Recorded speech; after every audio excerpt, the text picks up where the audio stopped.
79వ స్వాతంత్ర దినోత్సవం ఘనంగా జరుపుకున్న పాఠశాల విద్యార్థులు కర్నూలు జిల్లా పత్తికొండ నియోజకవర్గంలో పల్లె మొదలుకొని పట్టణం వరకు త్రివర్ణ పతాకాన్ని వీధుల గుండా జెండా ఎగరేస్తూ పాఠశాలలో జెండా ఆవిష్కరణ చేసుకుని విద్యార్థులు ఉపాధ్యాయులకు సంతోషాన్ని వ్యక్తం చేయడం జరిగిందని భరతమాతకు ప్రాణం ప్రజల మెదలో స్థానం మనకు కల్పించిన స్వాతంత్ర సమరయుత పోరాటంలో ఇవాళ భారతదేశంలో స్వేచ్ఛగా జీవిస్తున్నారు. గత 79వ సంవత్సరాల క్రితం బ్రిటిష్ వారి పరిపాలనలో భారతీయులు బానిస బ్రతుకులు బ్రతికేవారు. కానీ మన భారతీయులలో స్వాతంత్ర్యం కోసం పోరాడిన మహనీయుల్లో పండిత్ జవహర్లాల్ నెహ్రూ, సర్దార్ వల్లభాయ్ పటేల్, దుర్గాబాయ్ దేశ్ముఖ్ ఎందరో మహనీయులు మనకు స్వాతంత్ర్యం తెచ్చిన ఘనత వీరిదే. అందుకే మహాత్మా గాంధీ ఒక మాట అన్నాడు, నా కల నెరవేరాలంటే అర్ధరాత్రి ఆడపిల్ల ఒంటరిగా నడి రోడ్డు పైన నడిచినప్పుడే దేశానికి నిజమైన స్వాతంత్రం వచ్చినట్లు జాతిపిత మహాత్మా గాంధీ చెప్పారు.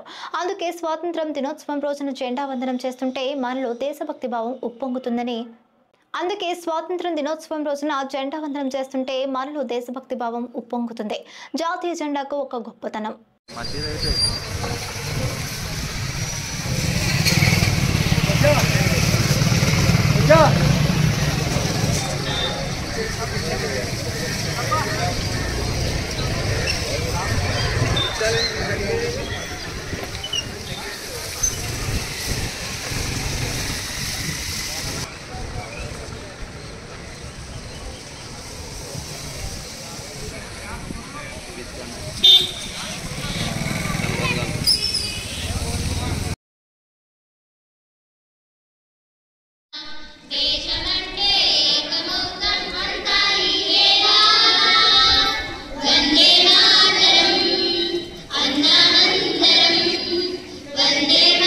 కార్యక్రమం జరుగుతున్నంతసేపు నిశ్శబ్దంగా ఉండి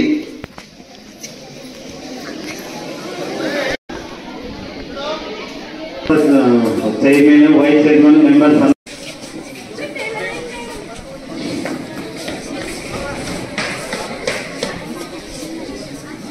కూర్చోండి మేడం, కూర్చోండి.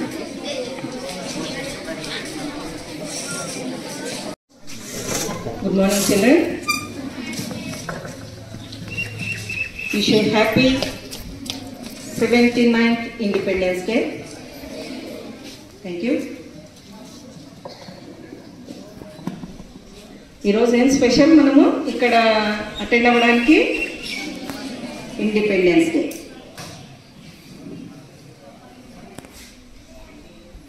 ఈరోజు మనం ఆకలేసింది అనుకోండి, జనరల్గా ఆకలేస్తే ఏం చేస్తూ ఉన్నాం? జనరల్గా ఇంట్లో ఏం లేదు, తయారు చేయలేదు అంటే ఆర్డర్స్ పెట్టుకుంటున్నాం, అవునా? హోటళ్ళలోనూ అదంతా ఆర్డర్స్ పెట్టుకుంటున్నాం. లేదు అంటే గత 10 సంవత్సరాల బ్యాక్ కానీ 20 సంవత్సరాల బ్యాక్ కానీ ఏం చేసేవాళ్ళంటే హోటల్కి వెళ్ళి తెచ్చుకునేవాళ్ళు. అంటే మనం ఇంత స్వేచ్ఛను అనుభవిస్తున్నాం అంటే మనకు కావాల్సింది కోరి తెచ్చుకుంటున్నాం. 79 సంవత్సరాలకు మునుపు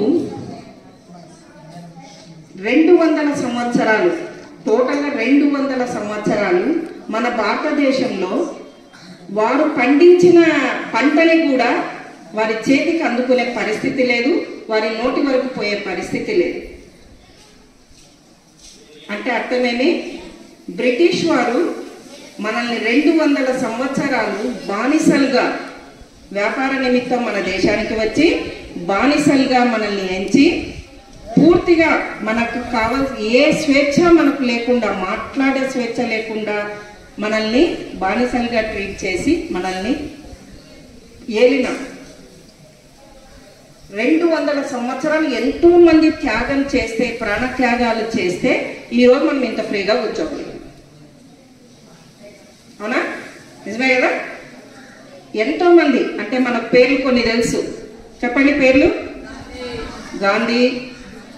గాంధీజీ గారు, నెహ్రూ గారు, నేతాజీ సుభాష్ చంద్రబోస్, బాలగంగాధర్ తిలక్, సరోజినీ నాయుడు, వీళ్ళు కొన్ని పేర్లు మాత్రమే మనకు తెలుసు. ఇంకా ఎంతో తెలియని వ్యక్తులు ఎంతో మంది తెర వెనుక పోరాడిన వాళ్ళు కొన్ని వేల మంది ఉన్నారు. కొన్ని వేల మంది ప్రాణాలు పోగొట్టుకుంటే మనం ఈరోజు స్వేచ్ఛను అనుభవిస్తున్నాం. ఈ విధంగా ఆ స్వాతంత్రం రావడం గురించి మీకు టీచర్స్ మళ్ళా ఉపన్యాసంలో చెప్తారు. నేను ఒక చిన్న విషయం మీకు చెప్పాలనుకుంటున్నాను. మనకు వచ్చిన స్వేచ్ఛని మనం ప్రాపర్ వేలో అనుభవిస్తున్నామా, యూటిలైజ్ చేసుకుంటున్నామా, ప్రాపర్ వేలో యూటిలైజ్ చేసుకుంటున్నామా అంటే మనం ఈ ఏజ్లో మంచిగా చదువుకొని ఒక స్థాయిని పొంది ప్రతి వ్యక్తి ఒక లక్ష్యంతో బ్రతకాలి. ఖచ్చితంగా విద్యార్థికి 3 లక్ష్యాలు ఉండాలి, మినిమం 3 లక్ష్యాలు ఉండాలి. ఏంటివి అంటే, మీరు కష్టపడితే మిమ్మల్ని ఎవరు శభాష్ అంటారు చెప్పండి? చెప్పండి. Parents, very good. Next teachers. మీరు మీ పేరెంట్స్తోనూ మీ టీచర్స్తోనూ శభాష్ అనిపించుకునే విధంగా బతకాలి. అది మన మొదటి లక్ష్యమై ఉండాలి. ఓకే. రెండో లక్ష్యం, నువ్వు చదివిన స్కూల్కి నిన్ను మళ్ళీ గెస్ట్గా పిలిచగలిగే స్థాయికి నువ్వు ఎదగాలి. నువ్వు చదివిన స్కూల్కి ఇక్కడ మన స్టేజ్ మీద ఉన్న పెద్దలందరూ కూడా నాకు తెలిసి ఇదే స్కూల్లో చదివారు. Give them claps. ఆ విధంగా మళ్ళీ మీరు గెస్ట్గా వచ్చే పరిస్థితుల్లో మీరు ఉండాలి. అంటే అది మన ఊరికే వస్తుందా స్థాయి? ఎలా వస్తుంది? కష్టపడితేనే వస్తుంది. మూడో లక్ష్యం ఏమై ఉండాలి? మన సంతకం ఎప్పుడు ఆధార్ కార్డుకి, పాన్ కార్డుకి, బ్యాంక్ అకౌంట్లో సంతకానికి సరిపోకూడదు. 10 మందికి మన సంతకం అవసరం అవ్వాలి. ఆ స్థాయికి మనం రావాలి. ఆ 3 లక్ష్యాలు మనతో ఉంటే, మైండ్లో అది ఉంది అంటే ఖచ్చితంగా నేను ఆ విధంగా ఎదగాలి అని ఉంది అంటే మనం ఖచ్చితంగా ఎదుగుతాం. నాన్న మీలో చాలా మంది పిల్లలు ఇప్పుడు చూస్తే నిన్న హాఫ్ డే టైం ఇచ్చాను మీకు, నేను ప్రోగ్రామ్ పెట్టలేకపోయాను. అవునా? నిన్న వరకు ఆఫ్టర్నూన్ వరకు ఎగ్జామ్స్ ఉన్నాయి. నిన్న హాఫ్ డేలో ఇన్ని ప్రిపరేషన్ చేయగలిగినారు అంటే you are the best. Claps. మీరు చేయగలరు, కానీ మీలో అల్లరి స్పీడ్గా చేశారు. అదే 1 or 2, 3 days మీకు సాల్వా ఎడిసన్ ఏం కనిపెట్టాడు? రాలేదు ఆన్సర్. బల్బ్. అవునా? ఆయన అది కనిపెట్టడానికి ముందు 10,000 సార్లు ఓడిపోయాడు, ఫెయిల్ అయ్యాడు. 10,000 సార్లు ఫెయిల్ అయ్యాడంట. ఫెయిల్ అయితే ఒక ఇంటర్వ్యూలో అతన్ని ఒక క్వశ్చన్ అడిగితే, మీరు 10,000 సార్లు ట్రై చేసి దాన్ని ఫెయిల్ అయినారు కదా అని అడిగితే, నేనేం ఫెయిల్ కాలేదు, బల్బుని ఏ విధంగా కనిపెట్టకూడదో 10,000 సార్లు నేర్చుకున్నాను అన్నాడు. ఈరోజు లైట్ లేకుండా ఊహించుకోండి ఒక్కసారి. ఈవినింగ్ ఇంటికి వెళ్ళారు, కరెంట్ లేదు, ఊహించుకోండి. మరి ఎన్ని ప్రయత్నాలు చేసినాడు ఆయన? 10,000 ప్రయత్నాలు చేసిన తర్వాత అంటే మీలో థామస్ ఆల్వా.